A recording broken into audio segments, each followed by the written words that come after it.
The Naval Academy Museum presents A History of the Navy in 100 Objects. Recall last week's discussion of the various squadrons that the United States sent abroad during the years following the War of 1812 to explore the world and open up commerce.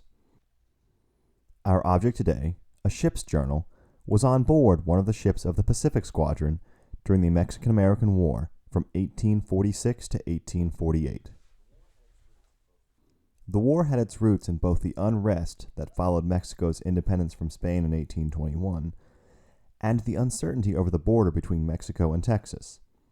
The Republic of Texas had been annexed by the United States in 1845 as its 28th state, but the border between the U.S. and Texas remained in dispute. Although an often forgotten conflict today, the Mexican-American War was nevertheless an important one for U.S. history and for the history of the Navy. It was as a result of this conflict that the United States gained the shape which it now currently has today. The Treaty of Guadalupe Hidalgo resulted in the Mexican Cession, granting California and much of the Southwest to the United States. The Gadsden Purchase, 5 years later, would be the final major piece of the United States' continental borders as we know them today. Militarily, the conflict was also significant. Although outdated, the ships of the U.S. Navy were virtually uncontested by the limited naval forces of Mexico, and they wreaked havoc on shipping up and down the Californian and Mexican coasts.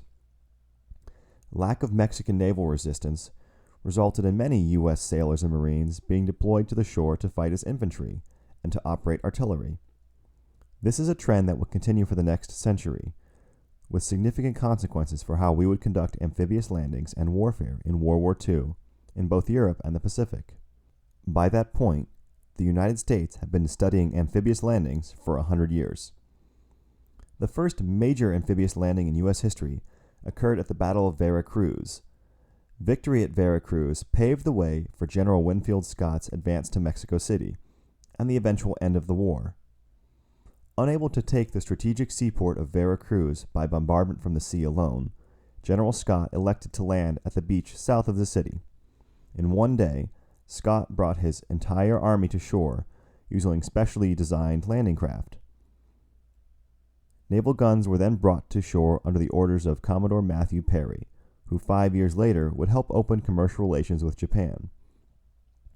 The artillery bombardment of Vera Cruz was overseen by young Captain Robert E. Lee.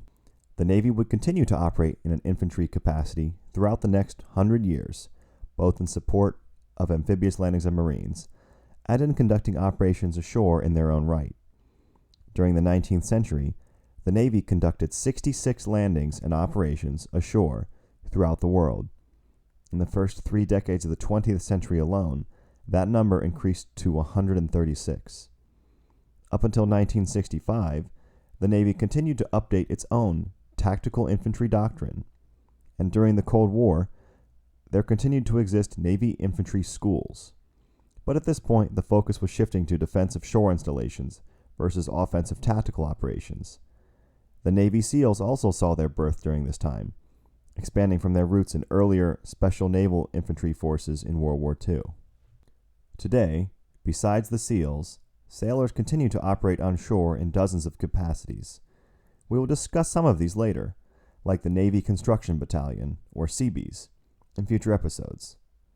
We go now to Dr. Jennifer Bryan of the Naval Academy Special Collections and Archives for a little bit more about today's object. Hi, I'm Dr. Jennifer Bryan, Head of Special Collections and Archives and Archivist at the U.S. Naval Academy.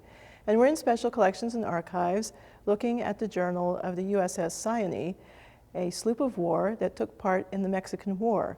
And this particular journal dates from 1846 and 1847. On 26th of July, 1846, Lieutenant Colonel John Charles Fremont's California Battalion boarded Cyane under the command of Samuel Francis DuPont. And of course, DuPont is of the DuPont family from Delaware, and people I'm sure have heard of the DuPont Company. DuPont had taken command of the Cyane, and on July 29th, a detachment of Marines and sailors from the sloop landed and took possession of the town of San Diego. And you will see written here in the journal the information regarding that. you'll see it says, took possession of the town of San Diego.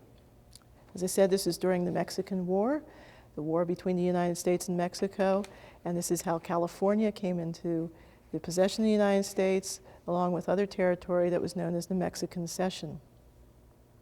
After the Marines and sailors from the Cyane had landed and taken possession of the town, raising the American flag, they were followed by Fremont's volunteers, and the Cyanese detachment returned aboard to sail on to another town where a landing party destroyed a Mexican battery on the 2nd of September. The ship then entered the Gulf of California, seized La Paz, and burned the small fleet that was off the coast.